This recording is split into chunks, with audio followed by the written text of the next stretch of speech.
सदस्यहरू, अब म मान्य अर्थमन्त्री वर्षमान पुनलाई आगामी आर्थिक वर्ष 2081-82 का लागि विनियोजन विधेयकका सिद्धान्त र प्राथमिकता माथिको छलफलमा उठेका प्रश्नहरूको जवाफ दिन समय उपलब्ध गराउँछु।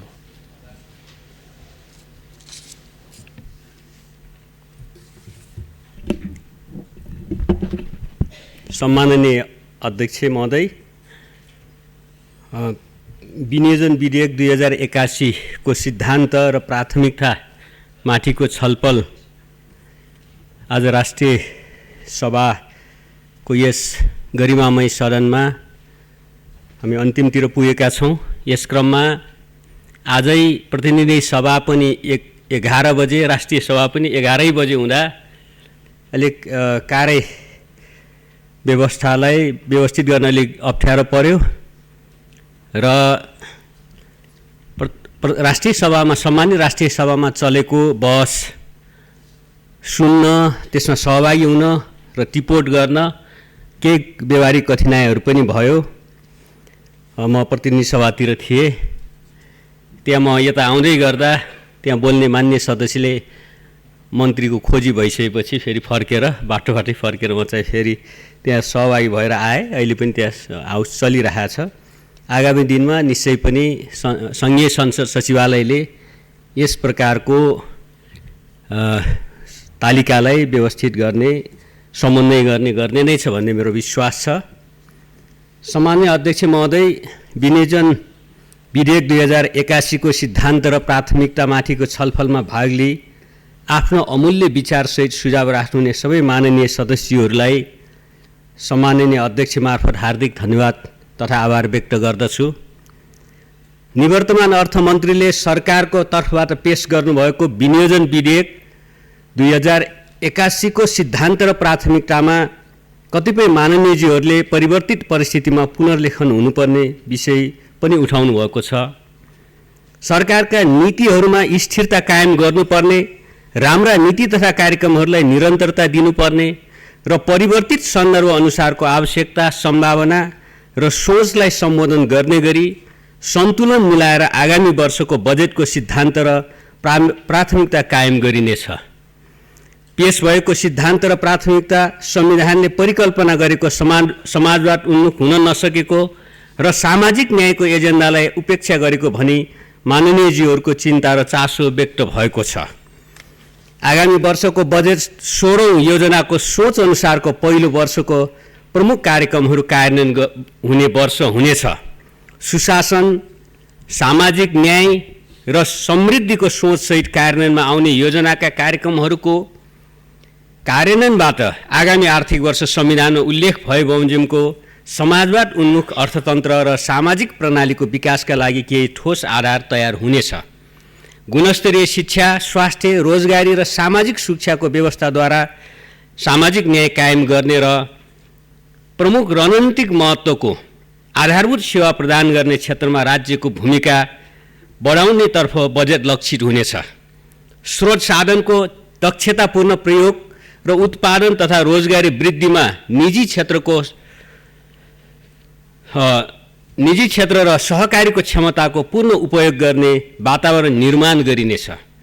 समृद्धिमा मात्र नभई सामाजिक न्याय सहितको समृद्धिमा हाम्रो जोड रहने भएकोले बजेटमा सामाजिक न्यायको पाटो उपेक्षामा नपर्ने कुरा स्पष्ट पार्न चाहन्छु। माननीयज्यूहरूबाट मुलुकको वर्तमान आर्थिक अवस्थाप्रति चिन्ता व्यक्त भएको छ। अर्थतन्त्रमा देखिएका चुनौतीहरूका साथै लघुवित्त, मित्रब्याजी र सहकारी क्षेत्रमा रहेका समस्याका विषय उठाउनु भएको छ। सरकारमा सामेल गठबन्धनका तर्फबाट हिजो मात्र साझा न्यूनतम कार्यक्रम तथा साझा सङ्कल्प पत्र जारी भएको छ। सो सङ्कल्पको प्रमुख जोड नै शिथिल रहेको अर्थतन्त्रलाई चलायमान बनाउन र अर्थतन्त्रमा देखा परेका विभिन्न चुनौतीहरूका साथै मित्रब्याजी पीडित सहकारी र लघुवित्तको समस्या समाधान गर्न विभिन्न कदम चाल्नमा रहेको छ। आगामी आर्थिक वर्षको बजेट उक्त सङ्कल्प पत्रको कार्यान्वयनमा केन्द्रित रहने भएकोले यसबाट अर्थतन्त्रले नयाँ गति लिने र हाल देखा परेका समस्याहरू समाधान हुने विश्वास दिलाउन चाहन्छु। मित्रब्याजी, सहकारी र लघुवित्त सम्बन्धी समस्या समाधान गर्न हालै मात्र विभिन्न कदम चालिएको र त्यसको नतिजा सकारात्मक देखेको कुरा माननीयजीहरूलाई अवगत गराउन चाहन्छु। उत्पादन र उत्पादकत्व वृद्धिमा जोड दिई हाल व्याप्त बेरोजगारी र युवाहरूको बढ्दो पलायनको विषयमा समेत यहाँहरूले सरकारको ध्यानाकर्षण गराउनु भएको छ। अर्थतन्त्रमा हाल देखा परेका विभिन्न समस्याहरूको प्रमुख जरा नै मुलुकभित्र उत्पादन र रोजगारी पर्याप्त मात्रामा नबढ्नु हो। यसको फलस्वरूप ठुलो मात्रामा वस्तु आयात गर्नु परेको र युवाहरू रोजगारीका लागि विदेश पलायन हुनु परेको अवस्था छ। यस कुरालाई मनन गरी आगामी आर्थिक वर्ष उत्पादन र रोजगारी बढाउने साथै ठुलो मात्रामा युवाहरूलाई परिचालन गर्ने कार्यक्रमहरू कार्यान्वयनमा ल्याइनेछ। यसका लागि अहिले नै कार्यक्रम डिजाइन गर्ने कार्य सुरु गरिसकिएको छ। माननीयजीहरूबाट संसदमा दिइएका सुझावहरू बजेटमा समावेश हुने कुरामा आशंका व्यक्त भएको छ। विगतका विनियोजन सन्तुलित हुन नसकेको, प्राथमिकताहरूको सही पहिचान हुन नसकेको, पुँजीगत खर्चमा सुधार हुन नसकेको र सामाजिक ऋणको दायित्व बढ्दै गएको लगायतका विषय उठेका छन्।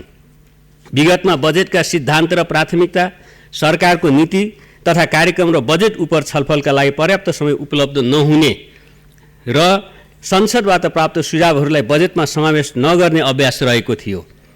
सम्माननीय प्रधानमन्त्रीले गत वर्ष संसदमा व्यक्त गर्नुभएको प्रतिबद्धता अनुसार कानुनमा संशोधन गरी संसदमा छलफलका लागि पर्याप्त समय प्राप्त हुने व्यवस्था गरी नयाँ बजेट क्यालेन्डर निर्माण गरिएको छ भने त्यसै अनुरूप आगामी वर्षको बजेट आउनुभन्दा अगावै गत फागुन 14 गते संसदमा आगामी वर्षको विनियोजन विधेयकको सिद्धान्त तथा प्राथमिकता पेश भएको छ। यो हाम्रो बजेट निर्माणको इतिहासमा निकै ठुलो परिवर्तन हो। यसै अनुरूप बजेटको प्रस्तुति र छलफलपछि संसदबाट प्राप्त सुझावहरूलाई यथोचित रूपमा बजेटमा समावेश गर्ने प्रतिबद्धता व्यक्त गर्दछु। अर्थतन्त्र शिथिल बन्नुका विभिन्न कारणहरूमध्ये पुँजीगत खर्चतर्फ कम रकम विनियोजन हुनु र विनियोजित गरिएको सीमित बजेट पनि खर्च नहुनु एक रहेको छ। पुँजीगत खर्च क्षमता वृद्धि गर्नका लागि केही विधिगत र संरचनागत सुधारका कार्य अघि बढाउन लागिएकोले आगामी वर्ष पुँजीगत खर्च उल्लेखनीय रूपमा बढ्ने विश्वास छ। 16औं योजनाले तोके बमोजिमका प्राथमिकताका क्षेत्रमा बजेट केन्द्रित हुने र मानव सूचकाङ्कमा पछि परेका क्षेत्र र वर्गको उत्थानको विषयलाई सम्बोधन गरिने भएकाले आगामी वर्षको बजेट प्राथमिकता निर्धारण र सन्तुलित विकासको दृष्टिकोणबाट समेत विशेष हुनेछ। कृषिको आधुनिकीकरण र व्यवसायीकरण, रासायनिक मल कारखाना, प्राङ्गारिक मल, हरित मल तथा उन्नतशील बिउको व्यवस्था, सिँचाइ सुविधा, जमिनको खण्डीकरण रोकी चक्लाबन्दी खेतीलाई प्रोत्साहन, आधुनिक प्रविधि र औजार, बजारको सुनिश्चितता र कृषिमा आधारित उद्योगको निर्माण गर्नुपर्ने विषय उठेका छन्।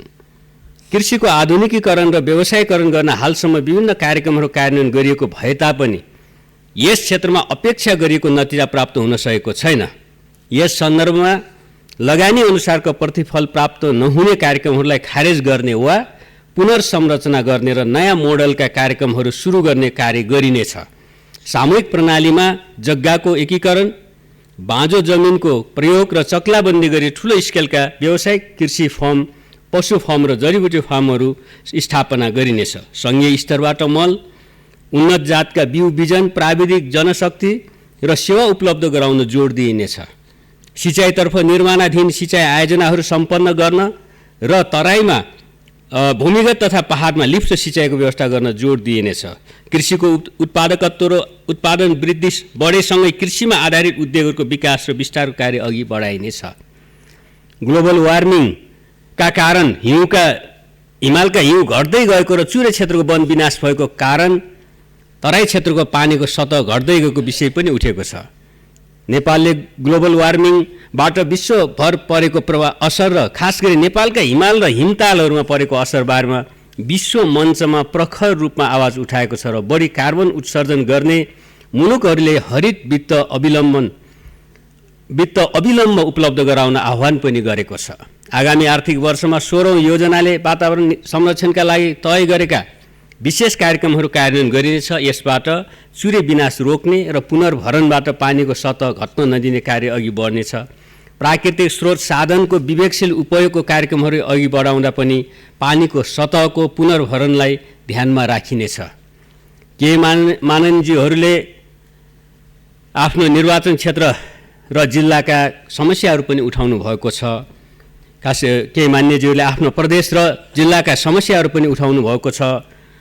सम्माननीय अध्यक्ष महोदय, भर्खरै भएको नयाँ सत्ता समीकरणमा संलग्न राजनीतिक दलका तर्फबाट न्यूनतम नीतिगत प्राथमिकता र साझा सङ्कल्प तयार भइसकेको छ, सार्वजनिक पनि भइसकेको छ।